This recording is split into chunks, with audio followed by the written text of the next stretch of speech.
مدينة المستقبل هي مدينة ذكية إحدى مدن الجيل الرابع على مساحة 11,000 فدان.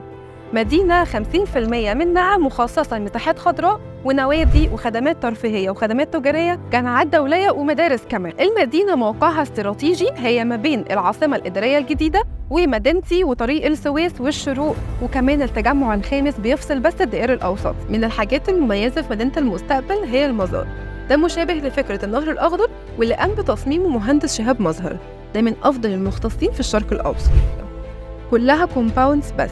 من الاشتراطات الخاصة بالمدينة عدم دخول مطور لا يملك أي سابقة أعمال، وعشان كده احنا بنشوف كل المطورين اللي موجودين في المستقبل أسماء كبار جدا من المطورين زي حسن علام، شركة الأهلي شابور، شركة تطوير مصر إيطاليا، ماونتن فيو، وغيرهم كمان من الشركات. الزيارة لسه ما خلصتش، انتوا عارفين كمان ان اغلب المطورين اللي موجودين هنا في مدينة المستقبل كمان ليهم مشاريع في غرب القاهرة وفي القطاع الساحلي، وده اللي انا هوضحه في الفيديو الجاي عن قطاع الساحل الشمالي. ولو في اي استفسار عن مشاريع العاصمة الإدارية الجديدة او مدينة المستقبل كلموني على رقمي أمل محمد.